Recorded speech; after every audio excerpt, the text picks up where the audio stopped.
salvação. Só Ele é a minha rocha e a minha salvação, e o meu alto refúgio, não serei abalado.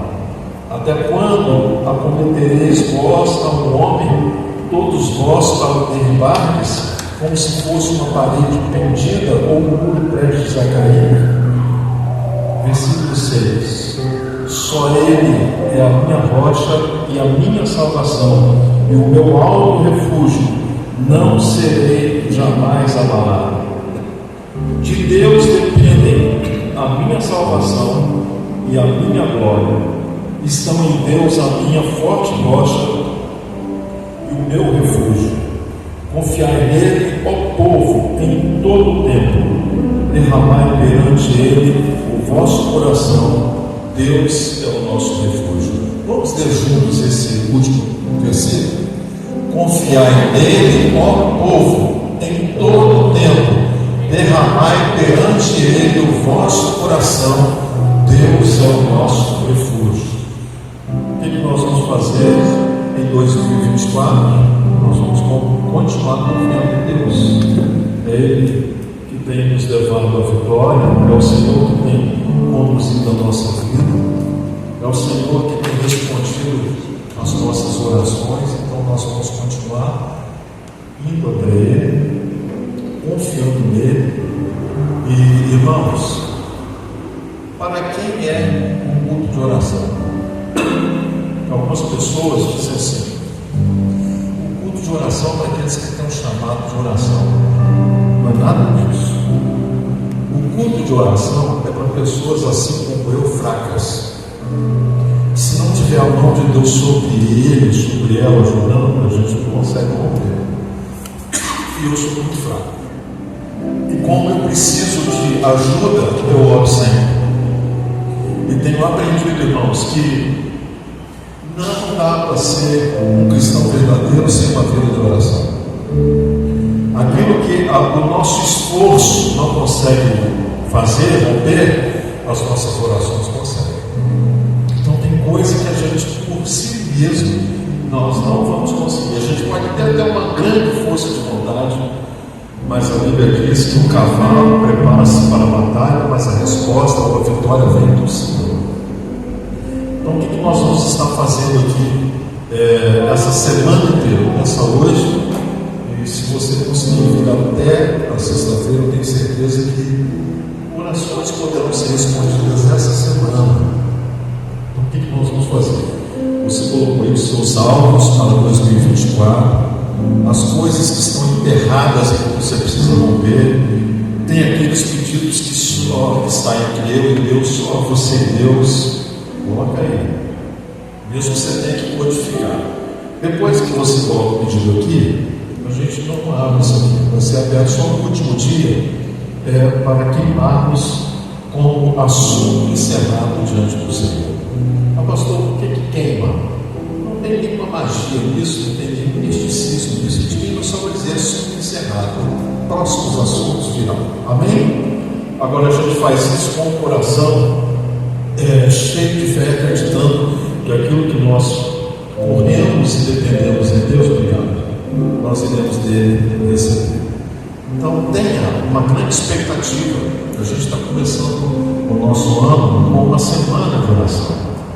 Nós fazemos orações durante todo o ano aqui, às terças-feiras. Vez por outra, Deus nos incomoda para fazermos uma busca de oração, uma semana de oração. Eu tenho certeza que a sua oração, portanto, no Senhor, ela vai ser atendida. Vamos ficar de pé, vamos adorar a Deus. Dizer nessa tarde que nós somos dependentes do Senhor. Jesus, misericórdia, Senhor, se renova cada dia, cada manhã nas nossas vidas. Senhor, como nós acabamos de ler, Deus é o nosso refúgio, é a nossa fortaleza, é o nosso tudo.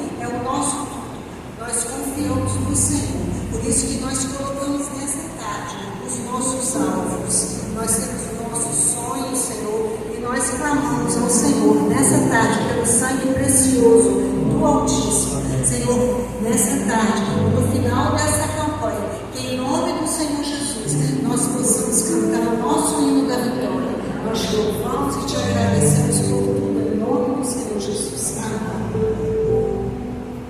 Espírito, é verdade, te adoramos,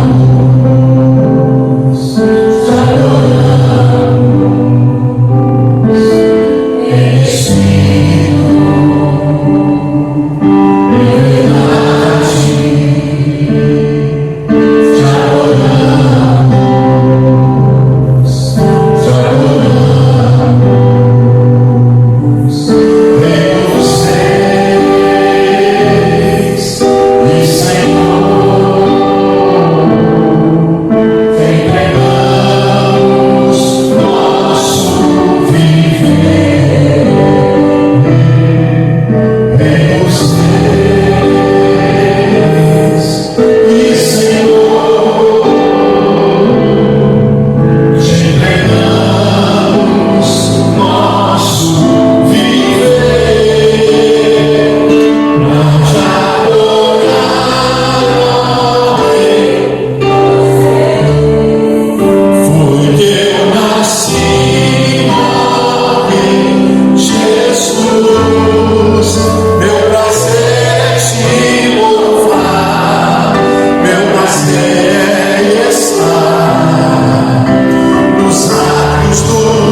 Graças te damos por essa semana de oração a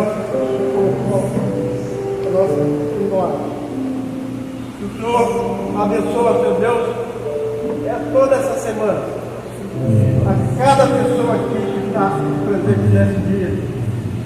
Que o Senhor possa estar abençoando a cada família que representa. Amém. E aqueles que virão, que o Senhor possa estar abençoando, falando ao coração de cada um nessa tarde.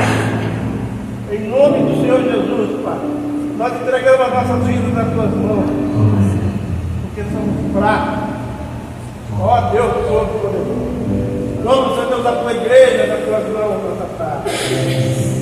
Ó Senhor, meu Deus, toma, Senhor Deus, a palavra que vai ser ministrada nessa hora, que ela venha direto aos nossos corações, possamos sentir a presença viva do Senhor nesse lugar. Em nome de Jesus, Pai, nós entregamos, Senhor Deus, as tuas mãos a nossa vida. Entregamos as tuas mãos. Entregando a Deus os nossos desejos, e estando disponíveis também à vontade de Deus, né? Que nós fazemos planos, mas a vontade de Deus. A mensagem de hoje é baseada na passagem bíblica que se encontra no livro de Jeremias, capítulo 7, versículo 23. Jeremias, capítulo 7, versículo 23.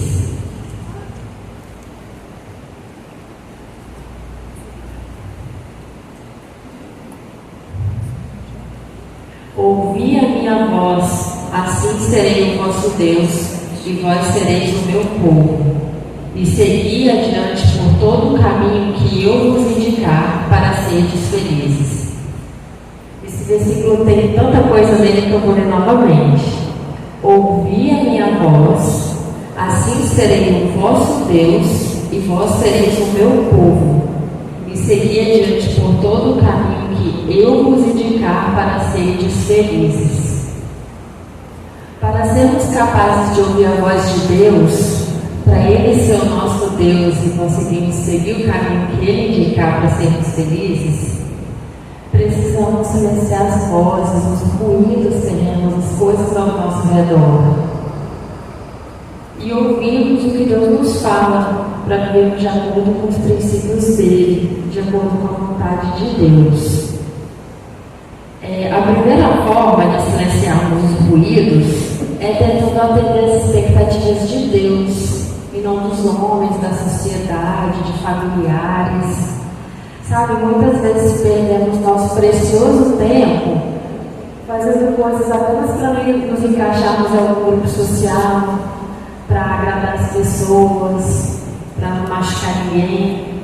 Às vezes tem um familiar adulto que poderia ser responsável pelas suas próprias coisas e fica delegando para a gente assim, a gente pega, né? Um adulto ele poderia estar fazendo e a gente está ali acomodando essa pessoa, assumindo as responsabilidades dela e tomando o seu precioso tempo, né? Aconteceu um exemplo que esse sábado teve o aniversário de uma amiga minha, uma amizade muito antiga, mais de 20 anos de amizade. Ela está preparando esse aniversário de 40 anos há mais de 2 anos. Ela estava preparando e eu já tinha confirmado a presença. Só que no fundo eu sabia que não era para mim, eu queria estar com a minha família. Era um sábado, muito difícil de se reunir assim. Eu queria estar com a minha família. Queria depois, no Jesus Verdadeiro com os meus filhos, eu ia abrir mão disso na festa. Enquanto eu estava preparando essa mensagem, eu ainda estava confirmada a presença, mas preparando aqui eu já tinha colocado que eu tinha decidido não ir e tinha falado não. Aí eu decidi ter prioridade a Deus, ter prioridade a minha família, não por falta de consideração a ela, amizade, mas ao nosso tempo, tem tanto compromisso, durante a semana a gente vai ver tanto compromisso que a gente assume, no fim do dia a gente nem orou, quanto menos lê a Bíblia, né? Então assim, o número 1 é a gente tentar fazer a vontade de Deus, atender as expectativas de Deus, para a gente poder ouvir a voz dele, falar uns não para algumas coisas. Parece uma situação boba, mas se a gente parar para pensar, né, toma o nosso tempo. A segunda forma de silenciar os ruídos externos é sentir o nosso próprio corpo. Ultimamente, os cientistas descobriram que o maior órgão do corpo, segundo maior corpo com neurônios, né, depois do cérebro, é o intestino. Então, quando a gente sente um frio na barriga, ele guarda memórias remotas, estão armazenadas lá. Então, quando a gente vai numa reunião para fechar um negócio, sente um frio na barriga, ou está na presença de alguém, sente aquele incômodo, um mal-estar na região abdominal, é o nosso corpo avisando que está lembrando de alguma coisa. E também a gente ignora esses sinais porque a gente desaprendeu a ouvir nosso corpo, ou porque na verdade a gente nunca aprendeu mesmo, né? A gente nunca aprendeu sobre isso, é um conhecimento novo. Isso prova como Deus, o Criador, pensou em cada detalhe ao nos criar. Por exemplo, quando a gente está com fome, a gente fica mal-humorado. É uma necessidade física do estômago de encher, mas mexe no nosso humor. Então, quando a gente ouve uma história, alguma coisa nos emociona, é alguma coisa mental, emocional, mas arrepia. Então, mexe no nosso corpo. Isso está bem interligado também. Quando a gente sente ansiedade, estresse, que pipoca feridas pelo corpo, causa coisa no corpo. Então, isso mostra como está tudo interligado e como Deus pensou em tudo, cada detalhe. Então, é para a gente ouvir isso também, que é o nosso corpo, do jeito que ele fez, a gente para. Está muito estressado, vai orar. A gente tem que estar atento aos sinais que o nosso corpo fala. Dessa forma a gente também vai ser mais capaz de ouvir a Deus. A terceira e última forma, não tem jeito. a desconectando da tecnologia. A pastora Rita, quinta-feira, falou de um dos precursores do movimento carismático, que ele percebeu que o tempo que ele passava assistindo TV estava roubando o tempo dele com Deus, e ele resolveu vender, né? Então, tem a TV, tem as redes sociais, né? Eu passar muito tempo, não tem jeito, a gente tem que fazer uma escolha, tem que ser uma escolha ativa de largar isso, ter as nossas prioridades e melhores escolhas para o nosso tempo. Então é isso, concluindo, ao tentar atender as expectativas de Deus e não da sociedade nem de familiares, estando atentos aos sinais que o nosso corpo dá, quando é hora de parar, quando está muito estressado, automaticamente teremos tempo e energia para orar, para ler a Bíblia. Conscientemente escolheremos largar a tecnologia, largar as redes sociais e escolheremos Deus. E dessa forma, nós ouviremos a sua voz, Ele será o nosso Deus, nós seremos o seu povo e seguiremos por todo o caminho que Ele nos indicar para sermos felizes.